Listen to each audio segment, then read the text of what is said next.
this vlog has been kind of a long time coming. First of all, welcome everybody to my channel, Bound and Bookmarked. I'm Jaleesa. If you're not new, welcome back to my homies. I'm glad that you guys are joining me yet again for another reading vlog.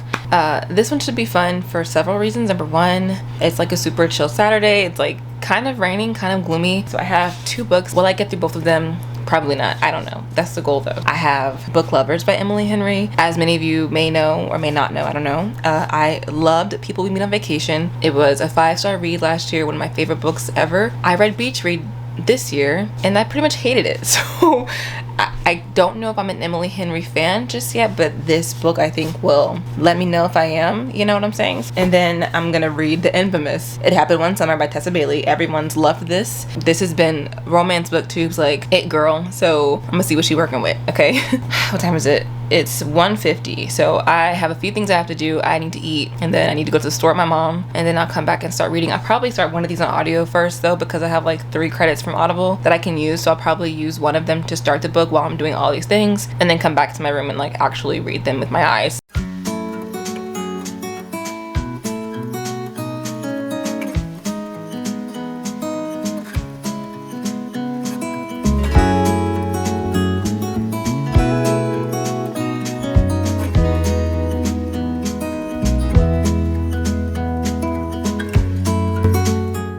Couple of things to get out of the way first. I just got to page 100 in Book Lovers, so part of me is like, do I want to stay up longer, keep reading? I kind of do. I mean, I'm not like extremely tired, but I could stay up a little bit. I think like I could do another hour, I think, of reading. I think I owe y'all some thoughts on my reading so far, because I've given 0 updates as of yet. So I didn't give y'all like a true backstory on our protagonists, but let's talk about them. Nora and Charlie. So Nora is this literary agent, but she's like incredible, but she's also kind of incredibly tough. She gets her clients great book deals. Then you have Charlie, who is like this hotshot editor, you know. So Nora has this client, this author that she's been working with for several years now, and she wrote a book that she was pitching to Charlie at a meeting one day.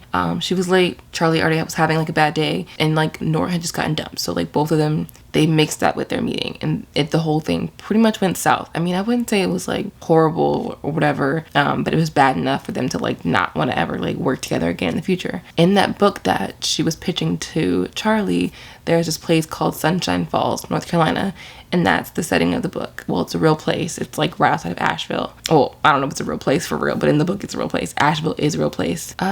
Nora and her sister take a trip there. They stay there for like a month. Libby is her sister. She's pregnant and like she just wants a break before the new baby comes. You know, and she feels like Nora deserves like a break because she's kind of a workaholic. While she's in Sunshine Falls, she bumps into Charlie, and this is like 2 years after their initial meeting. That's like where I'm at in the book now. I don't know if anyone else noticed this or not, or if it's just something that I noticed, but I feel like Nora and Charlie are like maybe slightly tweaked, bit more refined versions of January and Gus from Beach Read.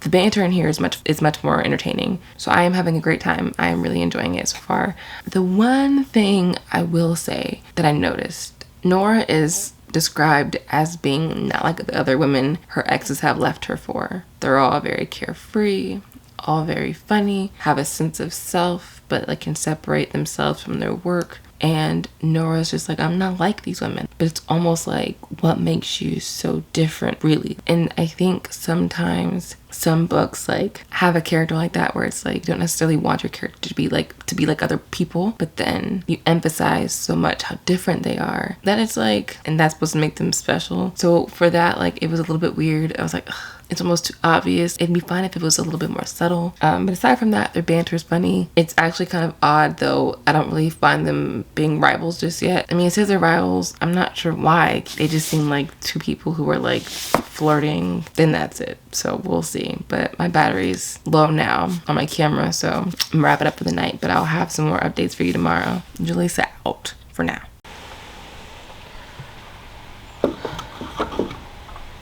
Now you can barely see the rain. Okay, so I'm really happy right now. I'm really cheesing a lot for a few reasons. Let me put my camera down on something though, so I can actually talk without like having to hold the camera. So yeah, I'm still reading Book Lovers. I will give an update about that in a brief second. I just wanted to say a couple of things first. Obviously, I started this vlog like 2.5 weeks ago. I meant to be done with this book weeks ago. Unfortunately, I had to put it on pause because I got COVID. That was like a thing, and I just decided like I definitely couldn't record. I was not feeling great. But I decided to go ahead and just kind of put like all things YouTube and Instagram and Twitter to the side for 2 straight weeks. I don't even think I got on Instagram. I'm better now, as you can see. All right, let me give like an update on Book Lovers though. So I don't even know what I said in the last clip. I have no clue. So editing me will know. But present me has no clue like what I was saying. I think the last thing I remember saying was how Charlie and Nora remind me of Gus and January from Beach Read, but like better versions of them. And I still stand by that comment because yeah, except I like them both. I didn't really care for Gus or January, but I think I like Gus more than January. I totally love Charlie. I love Nora, like for different reasons though. Character-wise, very strong in that area. I think that with Charlie, he definitely has the typical like broody nature, but Nora kind of does too. Like she's not a very bubbly person, but they both kind of see themselves through a lens of like, I don't want to say trauma, but maybe trauma and maybe like insecurity because of what they endured when they were younger. And because of that, they kind of relate to each other in how like they interact together. Like it's really sweet because Nora kind of sees the best in Charlie, Charlie sees the best in Nora, but when they look at themselves, they struggle with like their own self-image, but they're really sweet together. And I love how they're like these magnets that are like trying to get close, but like they just keep getting pulled apart by like all these different outside circumstances. They're definitely denying themselves of their feelings for each other, which is annoying me a little bit because it's like, why can't you guys just be together? There's no real strong reason why they shouldn't be or couldn't be, but they're choosing not to be right now. I think for Charlie, it's a bit more stressful for me to read about because he's kind of the one who's more so refusing to let this chemistry and connection they have like actually flow. For some reason, he's holding back a lot, and I don't really know why yet. Like I can't figure it out. I'm not gonna lie, I can't figure it out. Nora, shockingly, she's definitely more inclined to like push the boundary of like their relationship right now, which I am enjoying. I mean, it's just a really great book. I think what I'm loving the most outside of the tension and like the buildup of their relationship is like this small town aspect. I didn't expect to like it. In books anyway, I'm someone who loves to dive into books that have backdrops of big cities. This being a small town, very small town, I'm talking like 2 street lights if they even have that, a very small town romance, I'm loving it. I'm accustomed to small town living, so I understand it. And so reading it, it's kind of like, dang, that's cute. Like it just makes me feel like, oh, you can fall in love anywhere. You know what I'm saying? So it's cute. I don't know if I said this in this vlog earlier, but with Charlie and Nora, they're working together to edit Nora's client's book. Within the book, we find out that this story is low-key about Nora, and it seems like it's kind of shady. I honestly feel like, and I don't know, this is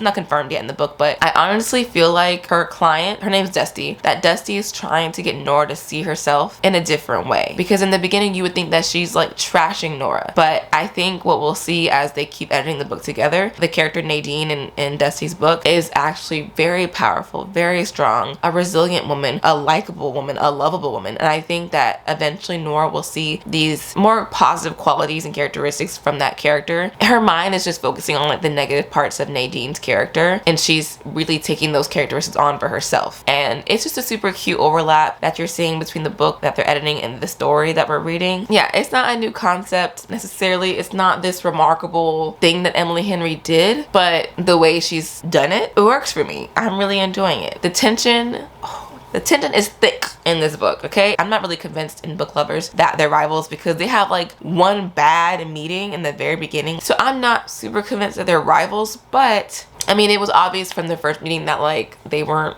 fans of each other. So like, I mean, I guess I could see how it could work. But yeah, I mean, overall though, I'm really enjoying it. One thing I will say, Emily, when it comes to like physical chemistry in her books, I'm noticing that although they're not very closed door, they're also not that open, but in a way it's still not like, I wouldn't consider it smut, not to me, but it's good. Like, it's definitely good. I think if you're somebody who maybe doesn't love smut in books or like very explicit and descriptive sex scenes, Emily Henry's books I think are pretty great for you. But this book is definitely very character driven. Nora's character, relatable. She's the kind of person who will drop everything to make sure that they're good, and I get that. I think I'm a lot like Nora. I am pretty good at being able to tell like if something's wrong with someone, and feeling bad when you're not working, feeling bad when you haven't helped the people in your life. Yeah, I get all of it. So Nora's character is just making me feel very seen. If I had to guess, I would definitely say Nora's an INFJ, like myself. I'm just saying. Charlie I like because he is very misunderstood, and he has some childhood challenges and like trauma that he had to work through, but he isn't a jerk. You know, he's calculated, but he's not a jerk. And I'm glad he's not like a mean person, because I wouldn't have liked that. Yeah, I mean, it's going well. So I'm not going to come back on here again until I finish the book and update you guys then. But so far, I mean, it's looking like a very strong book. I'm going to stay up pretty late tonight reading because it's the weekend. It's Friday. So yeah. All right. Gosh, I don't even know where to begin right now. So finally I finished Book Lovers by Emily Henry. I did tab, I mean, I didn't tab like a whole lot of scenes, but I just tabbed portions that I felt like had very quotable moments, and there were quite a few of those in this book. I think that her writing in this book was very cliche, very corny in some moments, but not in like a negative way. It was almost like so obviously, like it was almost so obviously supposed to be romantic and like cheesy, I think, and it worked. I don't know, it worked for me. So I'm giving this book 4.5 stars. I really love Charlie and Nora. If you're like this, because I know I'm like this, if you're somebody who is so used to kind of like taking care of other people before yourself, kind of putting people before you to the point where when they don't need you or they don't ask for your help or they keep something from you, it almost feels like some kind of personal attack, you will love Nora. There was one scene in this book between her and her sister, and I was just like, oh my gosh, like, Emily, did you write this book for me specifically? Because I feel like you're trying to tell me something about myself. So like when I tell you these characters, I think we're just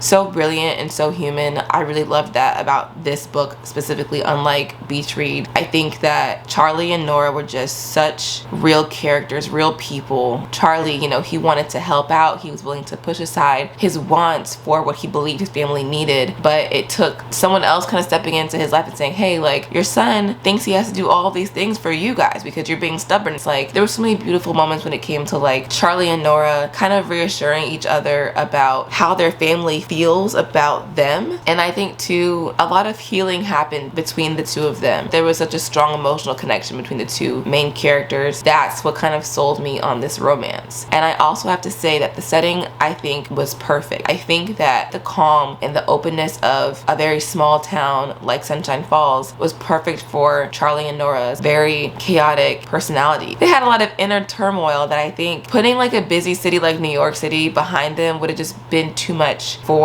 the story. You had city folks in a small town falling in love, and it just worked. I think one of the only things that I didn't know how to feel about was Libby, Nora's sister. Now, that's her younger sister. She's obviously an adult. She's in her 20s. To me, her sister read very young, almost childish in a way, which again could be attributed to the fact that Nora treated her like that was her daughter, not her sister. So that could be why that dynamic was so interesting to me. There were moments where I could see it and I could empathize with it. I don't know. If you read this book, did you get that? Like, did you feel that way? Because I don't know if it's just me, but like I said, I can see why she would come off that way because of the way that Nora and their relationship was like set up, you know, so I get it. Charlie's character was not to love. He was perfect. He was smooth. He was sexy. He was funny. His deadpan jokes were my favorite parts of him. I love the way he just like loves Nora's brain and how her thoughts process and how her mind works. I'm sure he's fine. I really can't picture how Charlie looks in my brain. Like he's giving like Austin, what's his name? Butler, with like when he has a black hair. That's how I picture Charlie to look, you know? Now that I finally finished that book, because I feel like I've been reading that book for like 3 weeks. I'm now starting It Happened One Summer. Today is actually Monday. I'm gonna start that tonight. I don't know how far I'll get. Let me go get into this book. It doesn't fall.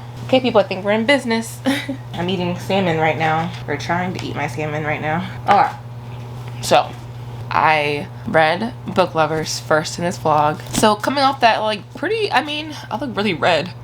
What the heck? Coming off that high note from Book Lovers, I was like, I'm gonna go ahead and read the infamous It Happened One Summer. Everybody loves Piper and Brendan for some reason, so I was like, maybe I can love them too. I started this. I didn't get very far. But I kind of had like some issues like within the first like chapter actually. I'm sorry, I have to eat my salmon while I'm sitting here because it will definitely get cold. It's already getting cold, of course. That would be so embarrassing if I just ate some salmon and then have like food in my teeth talking to y'all. So like I was saying, everyone loved this book. I have a few friends of mine who didn't like it, but for the most part the consensus seemed like everyone really enjoyed this. But as I was reading, I found Piper kind of a little annoying. Like her being this rich ditzy blonde girl like who gets arrested for like breaking and entering. Like it's just, I don't know, I love it in movies. I eat it up. I think that it's funny most of the time. I enjoy the rich girls and, you know, having daddy's money and just spending it and doing all these reckless stuff. Like I like that for TV purposes, but I think in a book it just would have to really be translated well, and I don't feel like this one is. And there were just some really weird moments that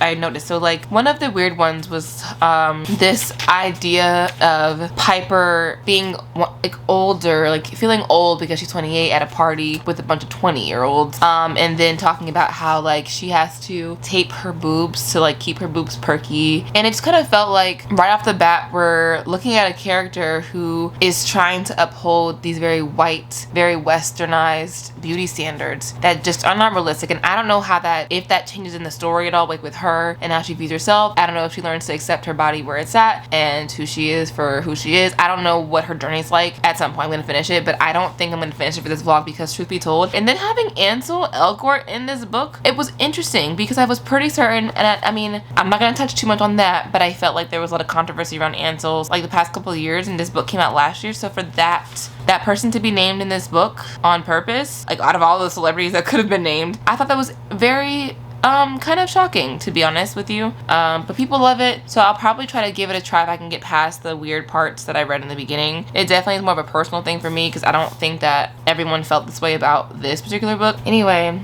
it feels good to be back. I really miss talking to y'all, so don't forget to head to my Instagram page so we can catch up and chat about books and stuff. So yeah, anyway, till next time.